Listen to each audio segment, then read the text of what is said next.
what the world is looking at right now is looking at variants in the strains in DNA to find out how it is that they can target those particular cancer cells even before they become cancer. In countries like ours, those decisions might come from a different perspective. But I could fully see that in the next few years, that DNA is going to become a much bigger player in prevention and looking at how we take care of people. I've had thousands of death threats, people protesting outside of my home.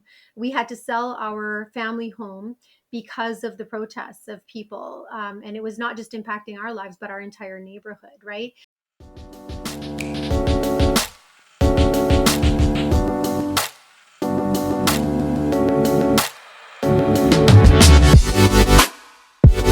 The Research Labs podcast by SundayPyjamas. Mrs. Leela, first of all, thank you so much for spending so much time last time to talk to us.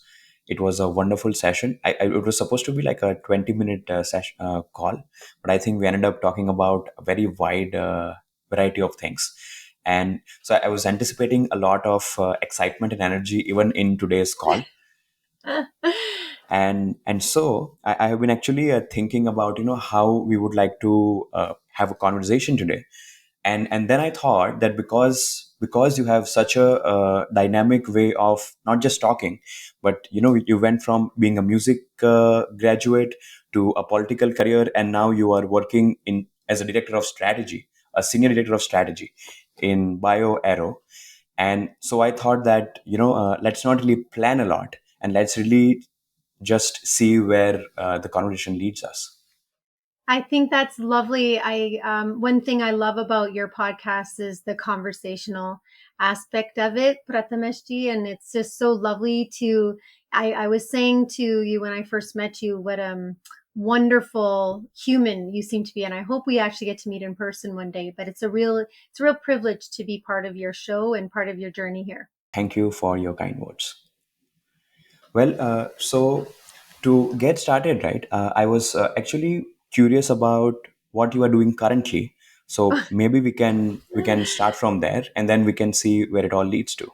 Does that sound Sure. good?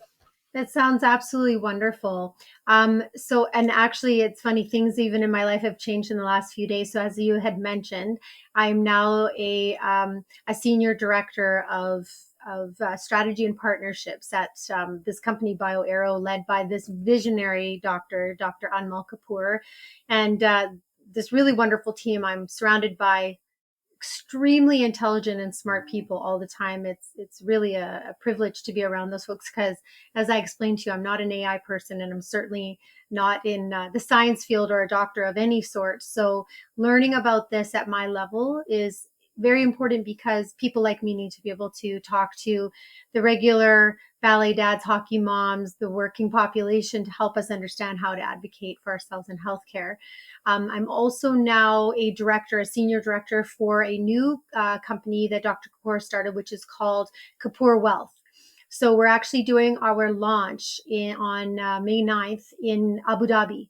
So we're heading out together there, our full team, and meeting with some really incredible folks to talk about how it is that we want to leverage the dollars that we have in those systems and hopefully, look at investments that are necessary in the life sciences space, particularly in longevity and in DNA and AI and machine learning in that space, which is going to be, in my opinion, critical over the next little while, and also the relative policy that has to follow along with that.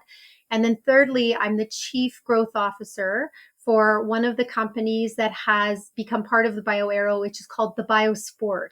So basically, it takes all of this fabulous information that we learn about a person, from their DNA to knowing their chronological versus biological age, to microbiome and dysbiosis in the gut and the vagus nerve and the connection with our mental health and performance and recovery, precision medicine in the area of sports genomics. So it really solves a major problem and a dilemma that many athletes are having in their recovery, also previous to going into the sports, what are the things that they can do to help amplify their capacities while they're there? It seems simple enough because you see, we all have athletes that are heroes in our lives, and, country by country, sport by sport. But what we don't think about is their mental health, their capacity, their ability to do their sport at the level, what it takes. And on performance day, for example, it could be the difference between eating pasta and eating salmon, like those things. And so we're able to look a little bit deeper into their life and how their performances to hopefully help them become even better athletes and post athleticism as well, too. As you can imagine, there's a huge cliff when you go from being a sports person that everybody recognizes and you're, in the media or one in the Olympics or whatever, to the life that happens after sport. So there's a lot of connection and, relationships and of course the science behind it. So yeah, it's been very exciting and there's a lot. And I also work with our other company called Unwritten. Unwritten is a blockchain that Dr. Kapoor has created. And so we're working on that in this space as well, too, to see, because healthcare, in my opinion, in some aspects needs to be decentralized in order for us to have access and really the human rights of the world. And I mean, under the Global Human Rights Act, all of us should have access to our healthcare. And that is part of the rules and regulations in the background, but it's not always the case. As we all know, if you've ever taken care of a senior parent, you know how difficult it is to get that information, even if you're a family member, let alone if you're moving, right? Or, I mean, I don't know, Prathamesh, I'm assuming that you probably have moved and have had to move your data with you. You know how difficult that is. So that's just a basic background of where I am right now. Right. And I would say that is quite a fascinating approach, because I kind of see that, you guys started with one product and a service. And then with time, as you collect more feedback, you are branching out into sports, and you're also branching out into investing. And so could you share how that approach is taken internally as a team? Like how does the team at BioAro decide how to take the product and the service that we have, and then branch out into all the things that you are branching out in? Yeah, I would have to say Dr. Kapoor is the founder and the CEO of the company, of the overall company and all of these other companies. I think, in all honesty, it's a trust thing and a relationship building thing. There's always days where the stress of so many things going on can absolutely be overwhelming. But I think he's chosen people that really work well in a space where things are overwhelming. I tend to appreciate and probably work best in situations of high velocity and Right. quick decision making. I'm anybody who knows me will know that I push. And I push myself and I push everybody around me, God willing, in the most wonderful way possible. The last thing you want to do is have a toxic environment, although I've probably been guilty of that as well, too. You learn as you grow, especially being in politics. There's just really, it can be a very, very toxic environment, and you have to take things with, as we say, a pinch of salt, as you go Right. through things, and not take things personally. Right. So I think that culture of people who are really intuitive, who get it, who don't mind this fast pace, we're literally having things thrown at us and back at each other every second. Like even right now, Prathamesh, like there's so much going on. I turned my phone off and turned it over because there's like hundreds of texts and emails coming in that we have to deal with stuff right away. But I think you have to pick your team based on the energy, that is required in order to, like you said, there's so many things, but there's an intersection. I think, to follow up with that, one of the most beautiful things that is happening right now in the world is this intersection of all of these things. There's never been a better time to be involved in blockchain.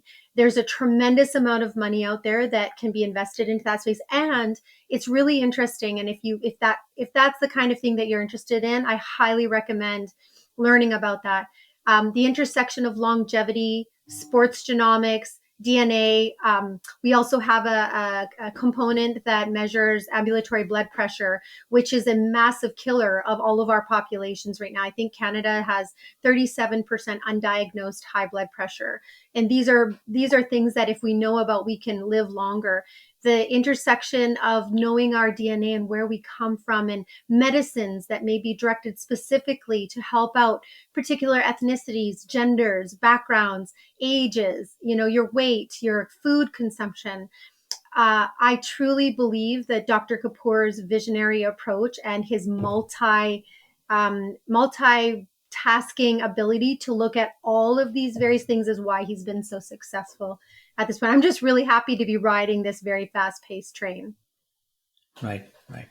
And so between, let's say, operations in Canada and now the company is going to Abu Dhabi, how does the team organize such a big move? We actually Is have it a lot teams of on. traveling? It's a lot of traveling, although I can't say I can complain about that. I think that's probably one of the most humbling and wonderful parts of the job because honestly, Prathamesh, there's so many wonderful, intelligent, educated people that the life sciences sector, while there's proprietary, materials and IP that keeps, that is absolutely necessary in order to manifest an idea, the willingness to share information and to share, everybody who's in this space wants to make the world better, right? They're Right, all looking as to how they can impact. It's not right, just a designation. It's not just a title. It's actually, it's about impact and outcome. And I right, really, I have to say, I appreciate that. And so we've built teams all over the world now. So we have a clinic called the Biolongevity Clinic in Dubai, which is right, functioning very well. I don't know if you know this, but the Emirati, which I think is 1.4 million like original peoples in the Emirati, they're doing a right. full DNA sequence of their entire population by 2050. So it's a very Wow. intelligent and and again, based on their politics and how their countries work, it works very well, I think, with their mindset. One of our doctors who works for us in the UK, Dr. Daryl Baker, who is just brilliant at so many things. I can't even begin to explain the level of this gentleman that works with us and is an advisor. He is working on a project right now in the UK where they're sequencing 100,000 babies with rare Right, diseases to work right, on that. Like that's a game changer. That's a life altering project.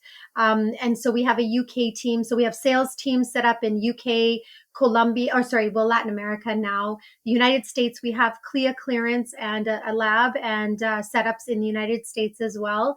We have our clinic in Dubai, and we also have some academic partners in Italy and Germany as well too. And one of our products is actually made in Germany, so we have great relationships there. And Dr. Raja Singh, who is one of the lead doctors and is the chief health director at our company as well too, and chief scientific officer, he's just brilliant. And so he's made connections in Taiwan and Tokyo with robotics people and others who are looking at AI. I don't know if you've seen this, but they're looking at doing like an AI version of yourself that understands and can build you as an algorithm to help you with your healthcare. It's very interesting, very early days, but very interesting.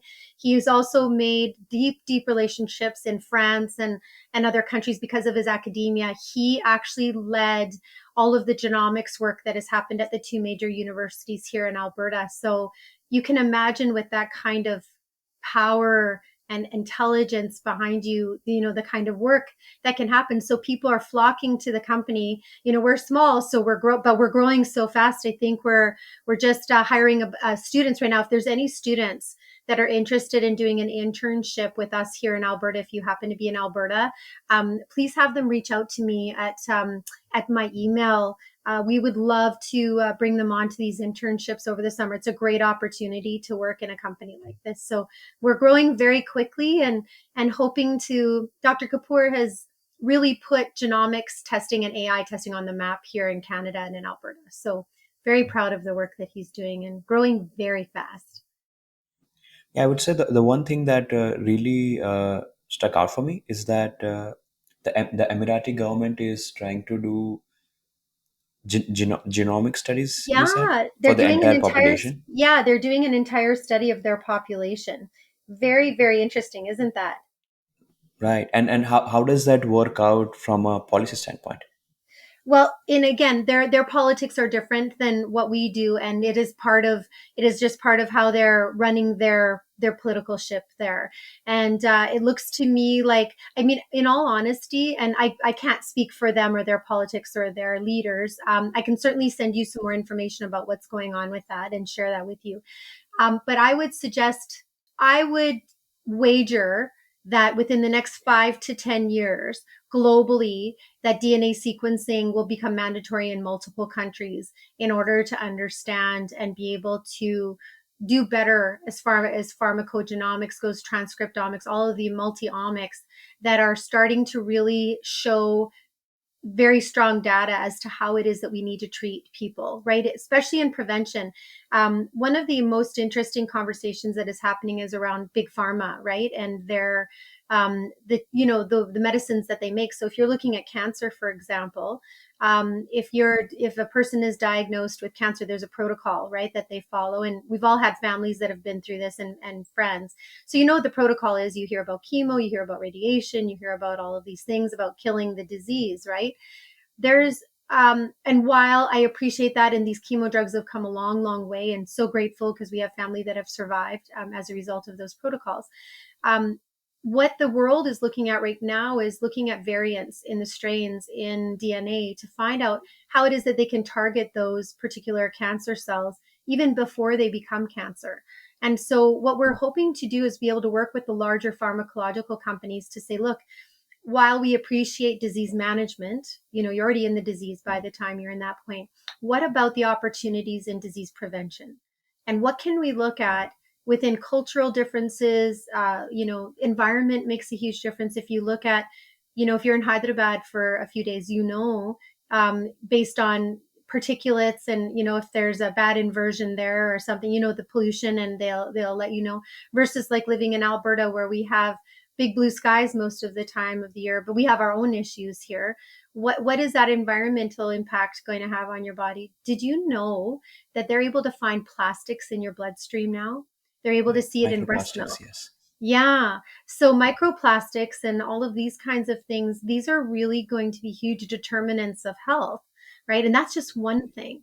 So I really believe that the Emirati government is taking a very, very proactive, some might even say aggressive approach with their population. Um, to the assumption of one way or the other, I couldn't tell you. That would be a conversation you would need to have with their government. But having said that, I think it's very interesting, and I'm curious to see how other governments, especially in our country, right, in Canada and the United States, regardless of how you feel about the leadership in either of these countries, we're very, very blessed to live in very free countries and to make our own healthcare decisions. So in countries like ours, those decisions might come from a different perspective.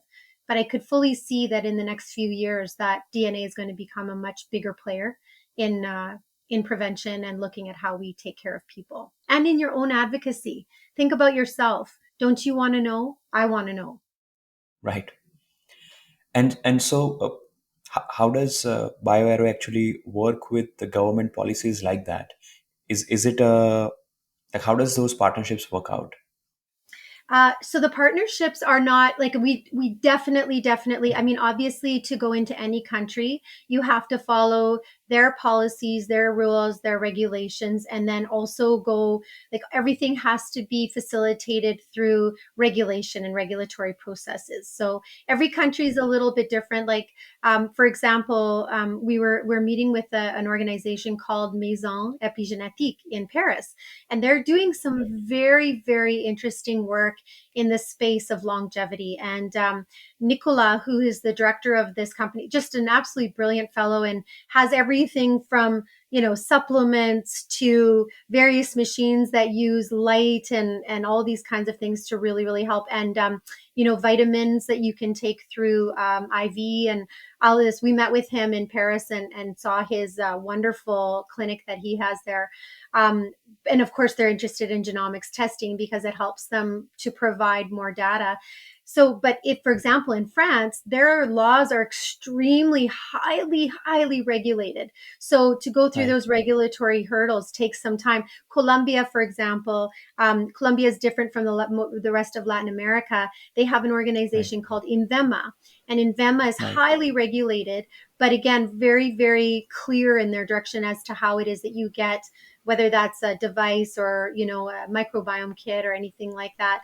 So we're very fortunate. We have teams working in all of those countries who understand the policies and the legislations. And, India, for example, just drafted legislation last year so that Right. samples of Indian population for their DNA cannot be sent offshore. Everything has to happen in Indian shore because they lost, I think some of the companies lost some 13,000 samples 2 years ago. So you can imagine the Right. amount of data leakage. So there's lots of, I mean, we could probably talk all day about policy. Like Right. Canada has no policy requiring you to sequence in-house in Canada.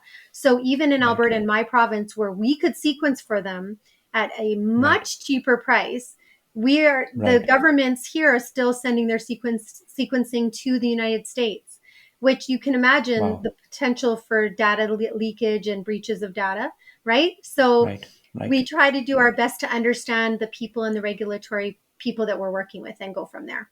And I can understand that healthcare data is like a very like something very sensitive to all the governments, It and is. there has to be so many regulations to kind of navigate through all of that. How do you think your experience kind of helps you with that you had before as a MLA?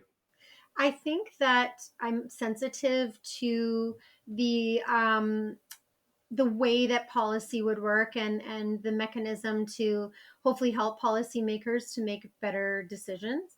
I think that, like most people who have had the privilege of being in government, like I have been, you hope that the people that you've spoken to and the connections that you have are extremely positive and that you can help to forward the agenda. I've said this many times, is that when you're at the table, when you're elected, you're kind of handcuffed by, the things that happen, whether that's policy or, sorry, party politics or whatever. I think that in this position that I'm in now, we can be a bit more provocative, and I think where my role will come in is helping people to understand what our opportunities are so that the movement comes from the people. You should have the right to be able to ask that our healthcare system is able to do these things. Like, for example, you were asking about the policies, like in the UAE, for example, Right. they have what they put into their legislation is something called a national genomic strategy, right? And it's really Right. interesting. It's like it's and then there's an think there's a genome program. I think it's called the Emirati Project or program. Please forgive me, I can't remember exactly off the top of my head, but it's a like, for example, they have data laws, right? And so they are going to use the collective information of that to help forward the agenda of that people. So I think that if you're looking at, there's a couple things you have to look at from a regulatory process and from a policy. So from the perspective of having been elected, my top things that I would always ask, and the ethics of this company is why I'm here. And I think Right. generally, and there's so many good companies, don't get me wrong, so many people globally doing such great work. And in all honesty, my friend, there's 8 billion Right. people on earth and only 1 Right. billion people access healthcare. There's room in the ecosystem for all of us. So, but like, for example, you have to understand informed consent, right? A Right. person has to know that their data is being taken and how that data is going to be used, because data can be manipulated in 1,000 different ways, as you know, right? And so the localization of it too, I think that's, one of the reasons, if you look into India's laws that they're passing right now, is that ethnic data is very precious. The original Right. genome projects were done on white male, which was a great start. But as you know, the world is made up of a lot of different cultures and people and everything. So in order to really serve the public, we need that ethnic data. And at some point in Right. time, I imagine, anonymized data will need to be shared globally in order to really be able to help people heal and get better and live longer and all of those things. And then the right to access that information. That's also an Right. interesting process. So we have a team working right now in West Africa. They're just starting their Technopole, for example. And I'm just learning about their policies and what they're looking at. And it's really interesting because they're coming into this ecosystem just at such a beautiful time, because they can take all of this work that's been done and apply it in a country where I think there's a tremendous opportunity to look at. They have issues with liver disease, they have issues with hypertension and HIV, right? So there's Right. tremendous opportunities to look at how we can help this population. And I think that, you know, we'll see regulations change globally. We'll see regulations talking about informed consent more and understanding what that is. And Right. I think that the consent and ethical approval for me is one of the discussions that I probably have most often with other elected officials. So it's very interesting, actually. Right. And as a role as an MLA, right? When you were, let's say, going behind a policy, or you were working with a team to draft a policy, what kind of considerations does the policy making team has to make Well, where I when think, yeah, sorry, yeah, pardon me, I didn't mean to interrupt you. no, no, what kind of let's say data do you have to collect? What kind of uh, I would say, because a lot of policy in my mind is a very multivariant process. You have to take in all the consent, not all the consent, but like you're taking a lot of factors into consideration. So how Yes. does a policy making process work from the back end? I think, okay, I think that's a multi-pronged question. Let's start with, I'm a grassroots politician. In Canada, Right. we have the capacity to be able to do that. So I love that part of it. Right. And where I think governments are failing at large right now, but they have the opportunity to fix this. So it's not a done deal, but my I would suggest this. My Right. best policies, the best things that I've ever worked on in my life came from a Right. tremendous amount of outreach. Because Right. as a policymaker, when we're elected, we come in with this much knowledge. And even then, Right. some people even less than that. Like I've had several portfolios that I had, a general understanding, but we're making law about these things. And so we have amazing bureaucrats and legal people that help walk us through that.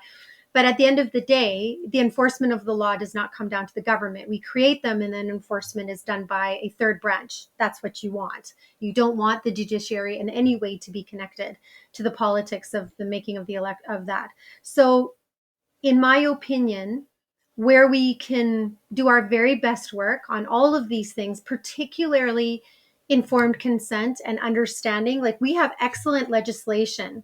We have excellent legislation in Canada that we have excellent legislation that helps us to um, be able to, like for example in 2017 there was federal legislation passed in Canada to protect people from uh, having DNA used against them in their insurance policies, for example. It's excellent legislation, excellent.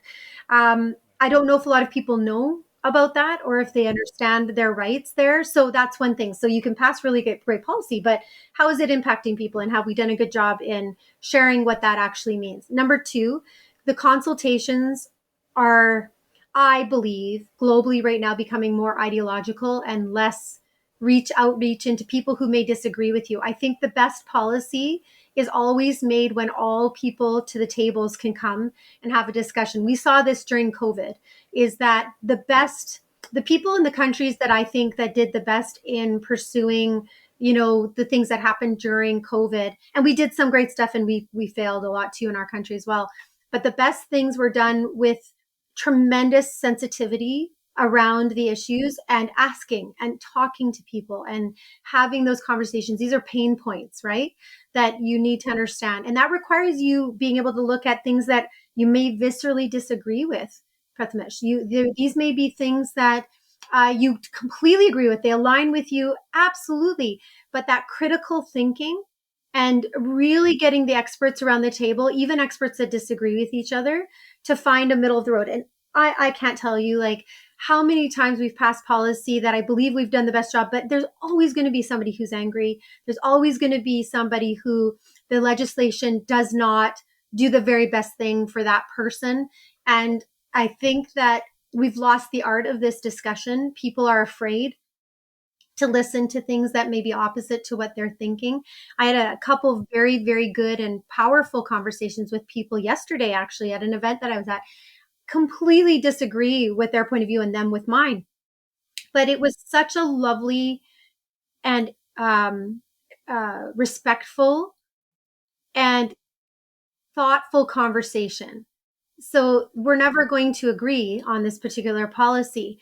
But what we can agree on is that the right to make these choices in your family on your health decisions is something we don't ever want to take away from people, despite what we might think about the choice that a person is making. Does that make sense?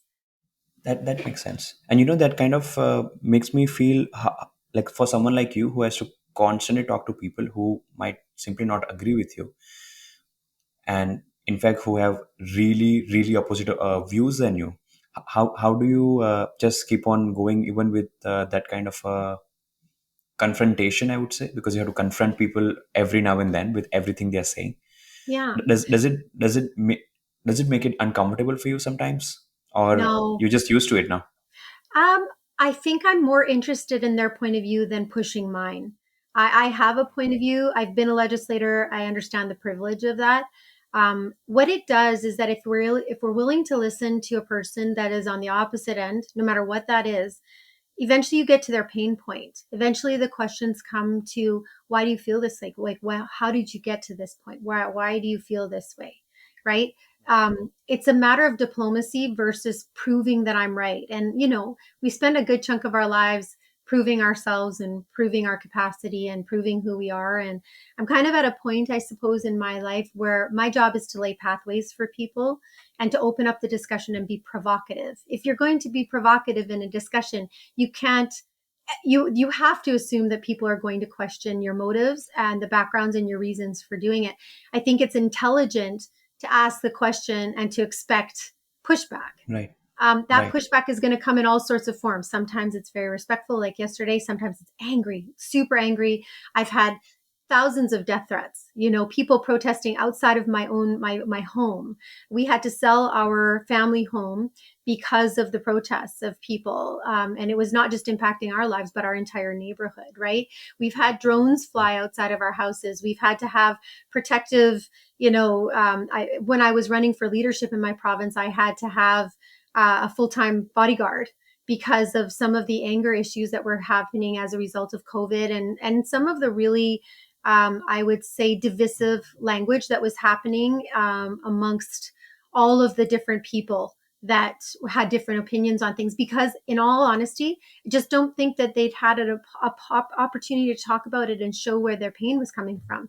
Because I think 90% of the world is generally good, but I've also seen what can happen when people are pushed. Really good people pushed to the outskirts of their imaginations and really reacting that way. So I believe my responsibility, that's mine. I don't expect this from anybody else, but mine and my expectation of myself generally is to be able to listen, to be able to have the conversation. If there's a willingness to hear my point of view, I will certainly do that. But what it does at the end of the day, I think in principle, who I am as a person, it impacts that in my principles and whether or not where I stand on this is where I truly stand. And if you're going to be a good person, Prathamesh, you have to be a good person in the worst situation. It's easy to be good and kind and thoughtful and progressive and thinking in easy situations where everybody agrees. Where we're really put to the test is if we can do that in a difficult situation in a debate. And I love debate, but debate requires you also to have your time at the microphone.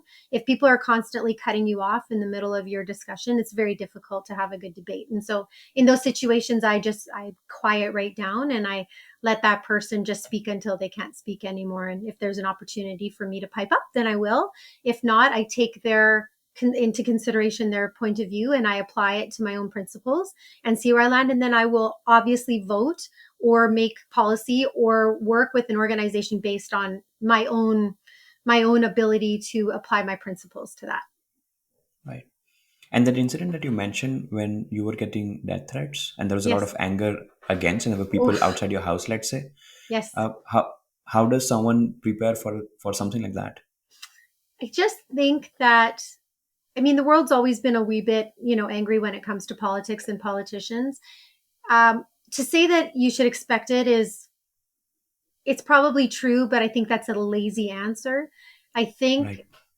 I think your competencies will show your capacity to manage in those situations. And if the competency for you is that everything is going to be taken personally, I think that this space is something you need to consider. How you are in control of you. I'm in control of me. I can't control what other people are going to do. The only thing I could do at that time, and the reason we sold our house, wasn't just because if it had just been me and my family, we were okay at managing. We knew how to deal with that. My kids have been involved in politics their entire life. It's unfortunate that they were impacted by this, but we all knew what we were getting into. But our neighbors Right. didn't deserve that. It was all about them. My mother-in-law and father-in-law live right across the street from us. Can you imagine what it was like for Right. them to have people like accosting them going into the house because they knew they were our parents, we knew our friends and our neighbors? That was just really unfair and completely inappropriate. But having said that, when we phoned RCMP and when we talked to police officers and all of that, there's very little that they can do, right? Unless there's an actual, you see somebody threatening you or anything like that. So we just took the responsibility in our own hands, sold our house and moved. And we actually got a rental instead of Right. purchasing outright so that we didn't have to declare where we were living, right? So Right. that was important too. And that was sort of at the cusp of things that were changing for me in politics. So, God always pushes you in certain ways. And this was a push from above or from wherever, whatever you believe in, that, okay, we need to move on to other things at this point in time. And it was unfortunate that happened, but I honestly believe I came out of it a better person with more empathy, with a capacity to be able to listen to people significantly differently than I have in the past. I'm not angry about it. Right. I don't hold any ill will. In fact, to this day, I still see some of the people that protested and that tried to stop democracy from happening. And, Right. and I can be open to those discussions. I think that that's important. I'm never going to let people see me sweat, and I'm always Right. going to be as competent and as thoughtful as I can, despite how people may push me at that moment in time. So that's the And only thing I can offer is my capacity, right at that point. right. And you mentioned that your children have seen Oh yeah. have been involved in politics for a very long time. But how do you think an event like this changes their worldview or the perspective, how they look at the world after that? Yeah. Um, I can give you one really two good examples, and actually, it's documented as well too in the history of our legislature here. There was a piece of legislation that had so there was a different government in power in the time I was in opposition. So we call them the New Democratic Party here in Alberta, the NDP. And I have lots of friends across party lines, so this is nothing personal. But they had brought forward a piece of legislation that enacted in the School Act that there was this thing called GSAs, which are they're these opportunity. Are you familiar with those? So the I'm not. they're called gay straight alliances, and they're wonderful groups that happen in schools to really bring kids together from different backgrounds. And man, it seems like 100 years ago they were not even talking about these things anymore. But at the time, it was Right. quite controversial, and I was very, very much in favor of them. And I had Right. mentioned in the legislature that my son who Right. is this beautiful human, had been involved in a GSA because he had many, many friends that were, in the LGBTQ2S plus community. So Right. he had, worked with this. And one of the other young constituents that was on my team, she had started a GSA at her school. So we had been talking and about the importance of these. But then the NDP brought in a piece of legislation that enacted um, that they didn't have to explain who was going to be in that group and the adults that were going to be overlooking this whole thing. And their idea behind it was that on the right, which I sit in conservative circles, so the right wing would try and stop these GSAs from happening and may influence kids to feel like they're inadequate or wrong because of their sexuality or all of these kinds of things. And I mean, there are people definitely on the right wing side that I think that probably had those perspectives, and I can't speak for them because that's not me by a long shot. And so I had mentioned this in the legislature. Well, the NDP and the people that were empathetic to that side of things decided to attack my son on Twitter, on social Oh, media, calling out his sexuality. I mean, and if you like the NDP, their entire premise was that what we were doing in denying this legislation is that we were outing kids and outing them too early. And there was another piece of legislation that came later. But anyway, right, so I fought back on this one section of this legislation saying, no, I'm 100% for GSAs, but any bad person, whether that's a predator or a far right wing activist, if they're not required in order, to say who they are coming into this group, any bad person, any bad adult, any bad actor could come into this right, group of kids where they're vulnerable and misuse the opportunity that is there, that is actually an advocacy group to build trust and love amongst these groups, right? And I fought for right. this hard, and I went up against all of them, and they went after my son for 8 months on Twitter. And as you can imagine, for That's the next brutal. 8 years after that, my son didn't date, he didn't go out, he didn't do anything because he was so afraid of how he would be interpreted. We went through the Me Too movement, the Black Lives Matter, through COVID, all of that. And we were being watched so closely that my kids were terrified of saying or doing anything wrong that could impact the rest of their lives, because that can ruin a kid's life if something like that is used in the public and in the media. And my Right. my husband is also a recovering alcoholic, like I told you, and even that, there was a huge media spiel made out of that because my husband had some fairly public situations that had happened. But I dealt with it in the public. I removed the curtain. I talked about it extremely honestly in the legislature. I wasn't going to try and hide from it, but they tried to use that as a reason for questioning my competencies and my ability. And honestly, President, I could write a book on the Right. things just in my life. I can't even imagine what other politicians have gone through.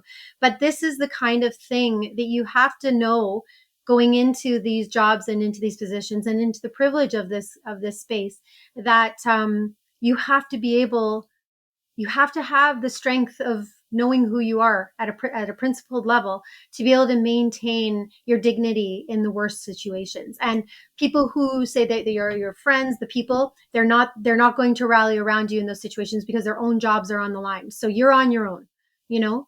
And again, it taught me a tremendous amount of humility.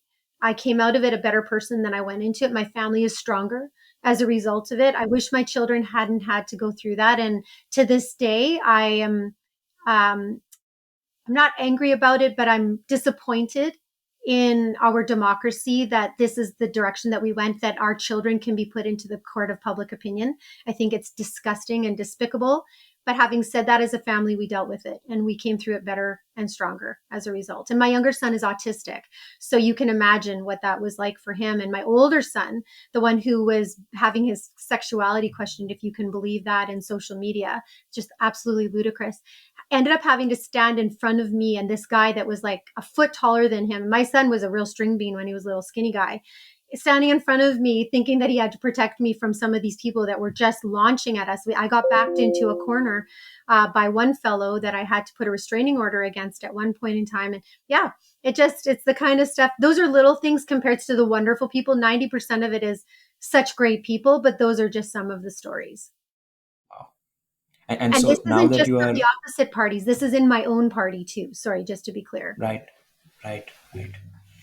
So, and it feels like a lot of your energy kind of goes in fighting and protecting when you are in that kind of a position. It can be. I believe that grace is necessary. I believe that standing up for oneself or a group that requires that is necessary. But you have to be also willing to understand the opposite opinion in order to understand up what you're standing or to understand what you're standing up for and how. And I don't want to be reactive. And if there's one piece of advice that I could give out, is that you need to breathe, especially when you're really angry and you're being pushed. I mean, if it's physical, it's different. A physical altercation is never acceptable.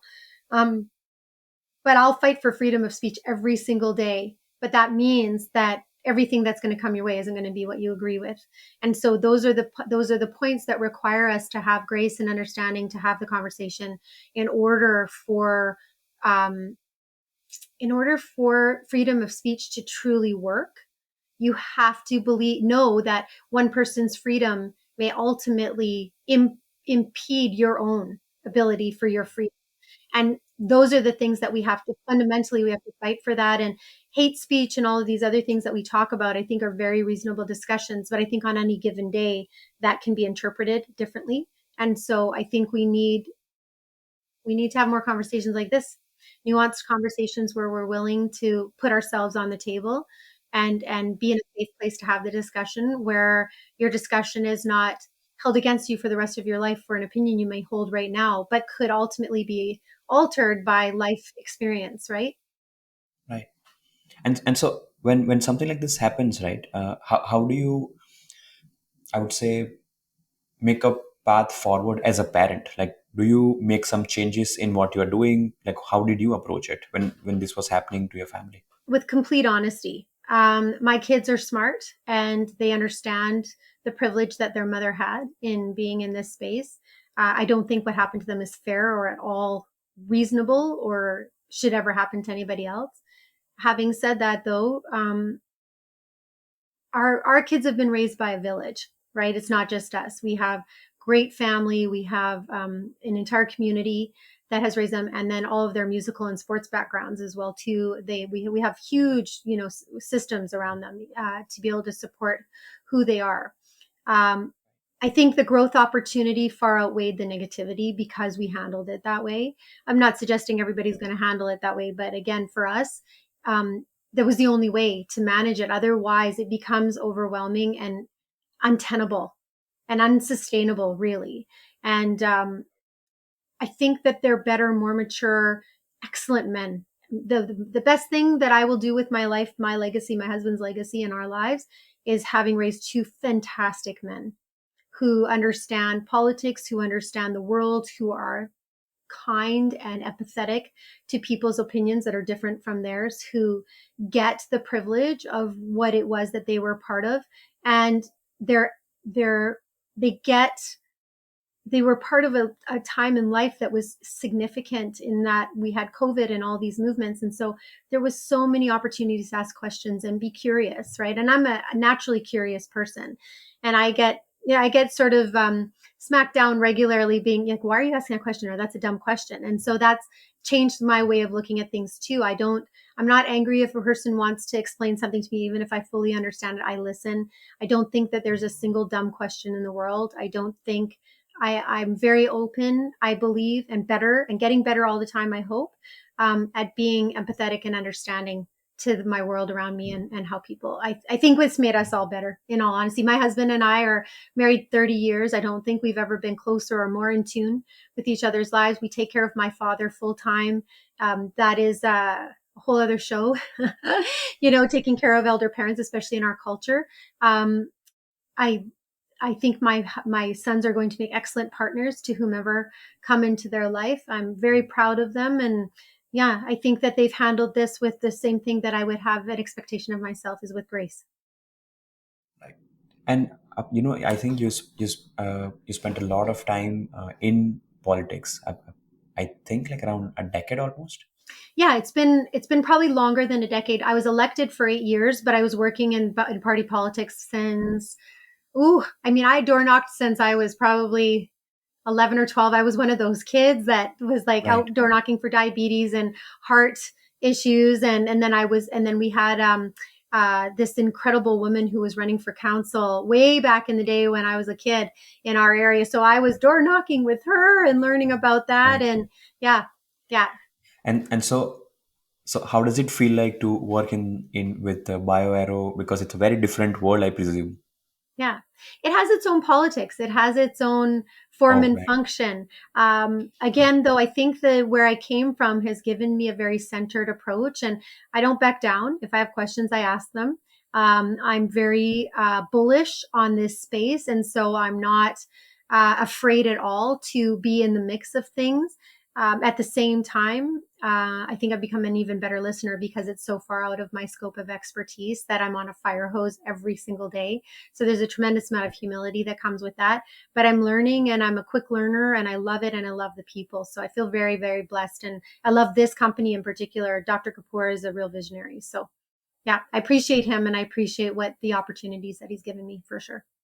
Right. And I think this is a good question to maybe end the show with, is that you have done multitude of things in different areas of, I would say, politics and now business. And before that, you had a musical background. Mm-hmm. And I think anyone who listens to the show will be, it will be easy to understand that you have a way to understand things really quickly and to present them in a different way, in a language that that person, whatever their background is, will understand. So how do you think you develop that ability? Do you think it just comes natural to you, or that's something you kind of develop over the years? I think I've developed it. I think I'm a product of a lot of very generous people. I do not stand on my own 2 feet at all. It is my generational background. It is people who are so generous with their information, who want me to be successful. There's this constant, and so therefore I pass that desire to make other people successful on. I work in several nonprofits. I'm on several boards. I work with different groups. I help people with new immigrants coming in to help them with their jobs and all everything that I can sort of put my fingers into because I'm a very happy, busy person and the culture of our business is very much a part of that. I think Right. that all of these people that have allowed me into their families, into their spaces. I mean, I sing in 18 different languages. So you can imagine from a cultural perspective how much that means to me that those folks have taught me how to sing in their language, but that then I become a part of their, like, for example, I'm singing in Cantonese and Mandarin on Sunday for an event because we're going into Chinese events here in the next month or two, and as you know, we have Baisakhi and all of these other wonderful events that are going around us right now, and Easter and Yeah. Passover, and so all of that through music is so, I don't know, we touch people in different way with music, right? And so the cultural part of it and the ability to connect with people at that level has been just such a huge, huge and humbling privilege. And I'm so grateful to be part of all of their families. Like I'm treated like a family member in the Chinese community, the Filipino community, the African communities, because there's, like India, it's like massive diaspora, right? All Right. of these different companies and organizations. I just feel I'm not. I'm nothing special, really, Prathamesh. I'm a combination of so many things that people have put their time and energy into me, and I hope I'm serving them well and that they're proud of me. Right. And how do you think this kind of a dynamic approach impacts you as a parent? Because I'm guessing it would have some very fascinating impact on both of your sons. My kids are extremely kind. They're extremely empathetic. Their willingness to learn is unbelievable, and they're not academics, neither of them, and none of my husband is an academic, but we're not. So we have to, it takes us a little bit longer sometimes to learn these things and to, so it's, we enter conversations humbly, always assuming that the person we're speaking to knows more than we do, and we've taught that to our children, so they go into conversations with big ears and small mouths, and Right. then that changes, right? That aspect can alter where your vocal, your ability to be able to impact people this way becomes as important as this way. And then my sons are both excellent musicians as well too. And Sharon was, we were co-chairs for an event just a few days ago, youth singers event, where my son co-chaired with me. And oh my gosh, Prathamesh, he owned the stage. He got the first standing ovation in 30 years in that organization for a co-chair because he's autistic and he's brilliant. And he just was so charming and took people completely by surprise. And then he performed afterwards with his group, and people were just shaking their heads and they were donating money to our organization. And it was just, it does, I think as a parent, I'm a very big personality and my kids have told me as much, and I have to learn when to step out and give them the Right. spotlight. And this is what Right. I'm learning in my older age. And my kids are being very honest with me about those things. And so I was able to just sort of hand the spotlight over to him, and he nailed it. It was beautiful. If you're interested in seeing the video of our speech, I'll send it to you. It's 5 minutes long, so you don't have to listen to the whole thing. But he Right. was so magnificent. We did a video for the organization, the Youth Singers organization as well. And because he is who he is because of this organization, this is the village I'm talking about. I can't take credit Right. for fully raising my children. They've been raised by so many people. And again, that generosity of spirit and our ability to sort of just fall in and be adaptable and learn, it puts you into a different light. People want to talk to you. They want to have conversations. They're interested in your point of view. And it opens up a safe space for conversations, I believe, going full circle to the beginning of our conversation. Right. Wow. Well, that was nice. Yeah. Oh, thank you so much for this. I think you're just lovely and wonderful. And I'm so proud of you, even though I don't know you that well. Thank you so much Thank you. for including me in this amazing opportunity. I'm super excited and very honored.